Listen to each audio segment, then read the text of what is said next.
Hold up.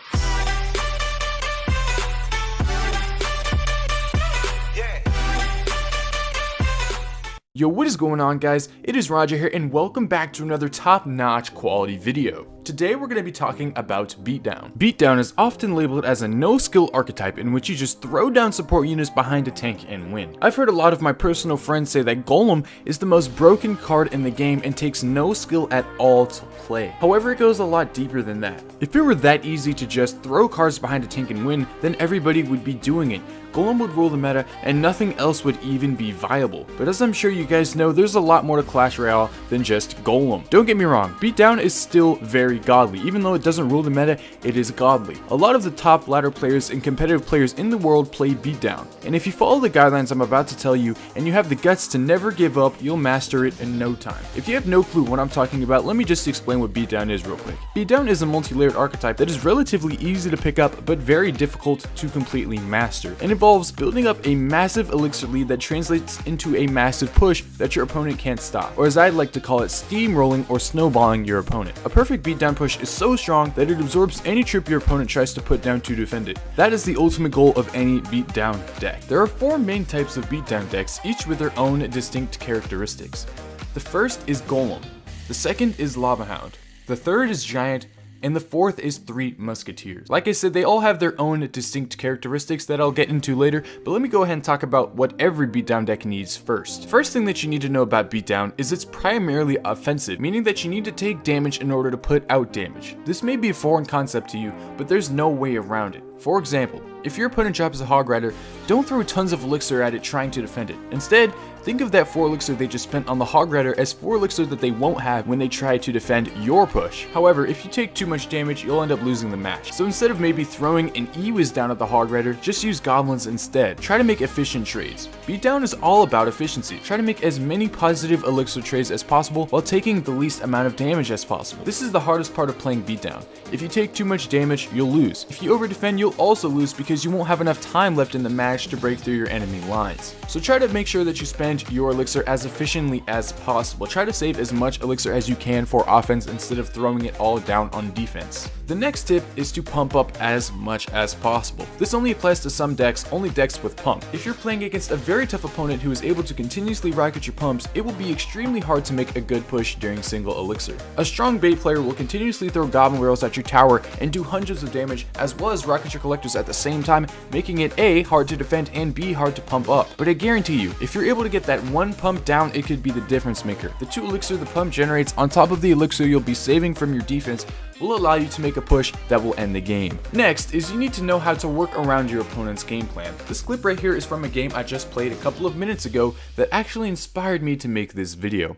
After my opponent played their first few cards, I knew what he was running and understood that it would be nearly impossible to pump up without either taking huge amounts of damage or getting rocketed, so I just decided to sponge lots of damage. I had to come to an ultimatum with myself. I knew the only way I'd be able to win the match was if I built up a push massive enough to shred through his defense, so that's what I did, and I ended up winning the game because of that. So what you guys need to do is look at your opponent's cards and figure out what you need to do in order to beat out their defense. How are you going to defend against their push, and how are you going to make a huge push that will destroy them in the long run? Now it's time to talk about specifics. Golem is definitely the strongest of all the beatdown decks. The Rumham once alluded to the Golem beatdown deck as the doomsday push, or the strongest push possible in the game. If you let all of the components of the deck line up, it's over. The Golem deck wins. However, it is difficult to put together sometimes because it's super expensive. In order to build up a huge Golem push, you're going to need to pump.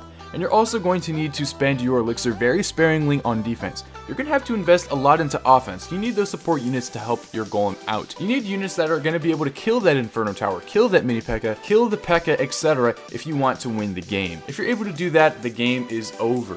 Next is Hound. Hound has 2 different decks, Lava Loon and Lava Miner. Lava Loon is definitely the more prominent of the 2 decks in the beatdown world, so I'll just focus on that one. Lava Loon is technically a doomsday push as well, unless it's being played against the Golem deck. A full Lava Loon push is literally impossible to stop. It's multi-dimensional and players design pushes in a way that is almost impenetrable. If you've ever played against a good Lava Loon player, you'll know what I'm talking about. It feels like you can't do anything against it. Once you have the balloon behind that Hound, it's literally impossible to stop. Add in the other support units and it's GG. However, Golem does technically hard counter Lava Loon in the same lane. The reason for this is the Golem is the heavier tank. It can sponge way more hits for only 1 elixir more. So when all the troops kill the Lava Hound and Balloon, the Golem will probably still be alive, and the support units will decimate the defending support units while your Golem is still tanking, especially if it's Golem Nightwish. The Nightwish will stack up bats and it will make your life extremely difficult, but if you push the other lane, you might be able to sneak a 3 crown in there somewhat. Against all other decks though, Lava Loon is very strong. Just make sure that you spend little amounts on defense and make sure that you invest a lot into offense like I said earlier. Giant Beatdown is played differently depending on what cards it has, but for the most part, Giant relies on counter pushing, but still relies very heavily on the whole taking damage to give damage idea that I was talking about earlier. Here's a quick example. Using a card like a Nightwish to stop an Ice Golem plus Hog is a +2 trade. If you throw a Giant down in front of that, then you've spent 9 elixir in total while your opponent has spent 6. That means that your opponent really only has 3 elixir left to defend an entire Giant and a Nightwish. If they spend more than 3, then you'll be able to spend more elixir as well. Giants are often played as many as 3 to 4 times more than Golems and Lava Hounds in games simply because they are less elixir.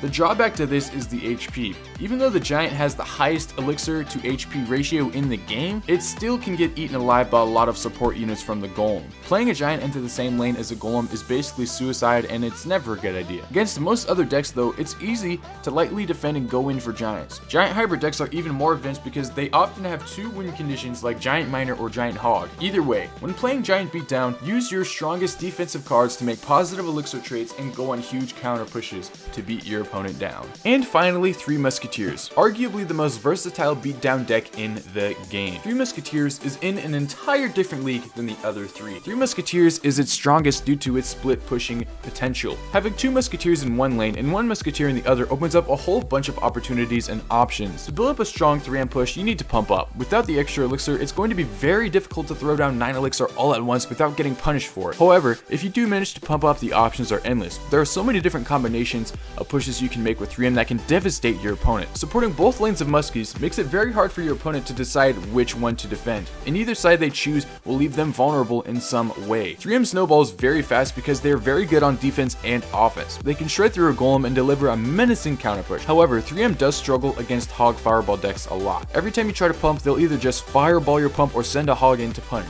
Then when you finally get those 3M down, they'll just be back to their fireball again. It can be a real pain. If you can make enough efficient trades, you can easily craft a push that will beat down anybody. So to recap everything I just said, first of all, Beatdown requires that you take some damage on your towers in order to gain an elixir lead. Next, you need to invest that elixir either A in a pump or B in a counter push. And then finally, you guys need to make sure that you're able to outsmart your opponent and play as efficiently as possible. Make sure that you make those efficient trades, use the least amount of elixir on defense as possible, while also taking the least amount of damage as possible, and then make sure that you're able to outsmart your opponent on offense and beat them into the ground. That's it for this video, guys. Hopefully you enjoyed it. I will be bringing you guys more daily top-notch quality content, like I said, daily for the rest of however long I play this game, guys. Make sure that you subscribe. I'm going to be doing this a lot more. I'm going to be making more quality videos for you guys. I will see you guys later. Peace out.